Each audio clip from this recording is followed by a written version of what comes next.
there was a survey of Greater Manchester Police in terms of morale and job satisfaction, and what were the results of that? Not surprising to me, but might be surprising to other people. I can't. Well, what were the figures? Was it 16%? Yeah. Want to leave within the next 2 years. 2 years, and 80% want more money. Want more money. So there's two issues there. So let's deal with the more money one first. First of all, it's a loaded question. You ask. I mean, I'm surprised it's as low as 80%. Who doesn't want more money? If you ask employees, Yes. We're thinking of giving you pay rises. Oh, no, boss, you pay us more than enough. No. So the pay rise itself is understandable. The 16% who want to leave, now that's a worrying figure, because so many police officers are leaving. The longer you've been in the police now, the more you want to leave because you joined for different reasons 20 years ago. And the more older police officers who leave before they get to retirement, we're losing all their experience and knowledge of the way of doing things, who's the criminal in this area. So the new officers coming in are having to start from scratch again. So there's a big dip in public confidence and the ability to solve crime. I don't think police pay would be as much of a problem as it is on this survey if the police job itself, if being a police officer was a better job, if they got more satisfaction out of it, if there was less politics involved in it, if they didn't feel that law-abiding citizens now despise them and not supporting them. You can handle criminals hating you because that's your job. But when you've got normal law-abiding people now who are beginning, and it's gone quite far, beginning to not support the police anymore because we feel you're not on our side. Well, to do that job, which has now become a difficult, rubbish job to do, well, of course you want more money, because the harder the job is, the more money you want to do it. If they were waking up in the morning going, today's the day I get to hammer criminals and I love my job, well, you'll accept slightly less money because you're getting job satisfaction. But when there's no job satisfaction, the only thing that keeps you in that position is more money. And that's where we've led the police to now. Yeah. Well, I don't think we've led them there, but I think they've helped themselves on this road, haven't they?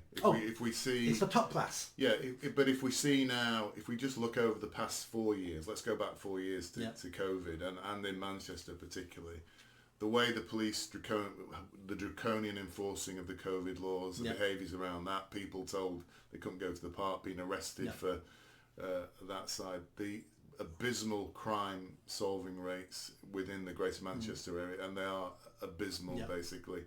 Seeing things like police taking a knee for BLM, this is all in Manchester by the way, BLM. Taking the knee for BLM, dressed in rainbow coloured suits, supporting LGBT, which has got nothing to do with their job at all. All these things, can they be surprised the public are disaffected and have such a low opinion of them? They can be surprised, as in many police officers would have bought into this. So how can you be upset with what I'm doing? I thought we all wanted to be pink and fluffy because we're recruiting the wrong types of police officers. But the real blame for this is the top brass, but above the top brass are politicians. The top brass take their directions from the mayor of Greater Manchester.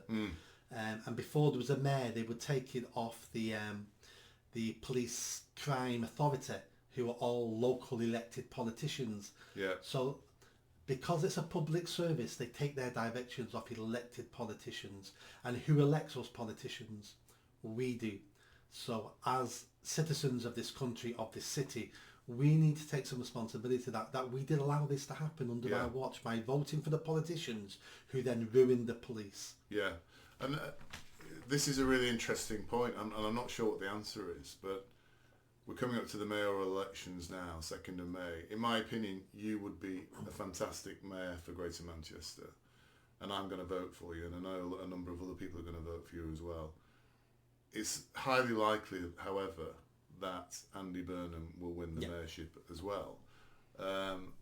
And the reason he will win is because only activist voters will come out and vote for him. The majority of the public will remain at home. 2/3 of people don't vote in this mayor election. Don't make, and it's this awful vicious circle, isn't it?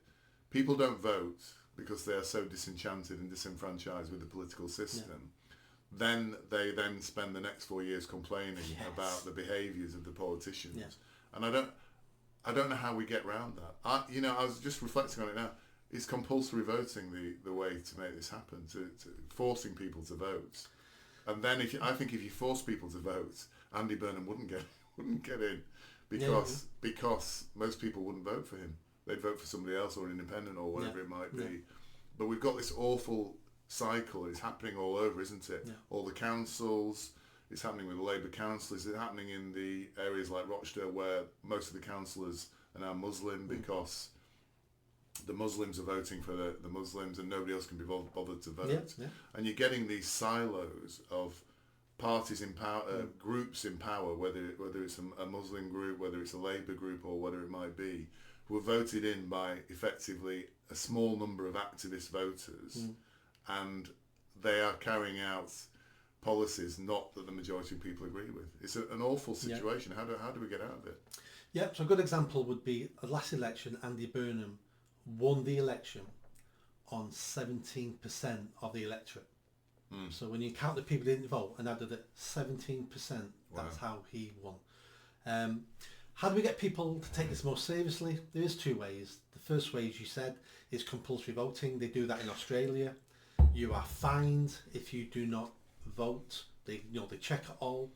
The other way is you just wait. You wait until things are that bad that people have to go out and vote. And that's how we got the vote in the first place. Things were so bad that people took to the streets, risked violence, risked being killed, and had battles for us to get the vote. So do we wait until everything is so much more worse before people go, well, I can't stand this anymore? So I don't know what they're the only two answers I can think of. Just talking about the violence thing, I noticed your video on is violence the answer to, I can't remember what the terminology was, but it's violence is coming. Violence is coming. I noticed that got a lot of views and a lot of comments from people. Basically, I don't know if you were actually saying violence is coming, but I think they were basically saying, yes, this is going to happen if something isn't done soon. And that got a lot of views, that video. So people are thinking about this, aren't they? I'm getting comments of people saying they're waiting for the violence. And it's just quite surprising. I'm having to say to those people, violence isn't the answer. But the answer is voting. And we can avoid all these issues and violence if the people who are most affected by this just got off the backsides and voted. But I understand why they're disenfranchised. Because they voted other times in their life. They voted for Brexit.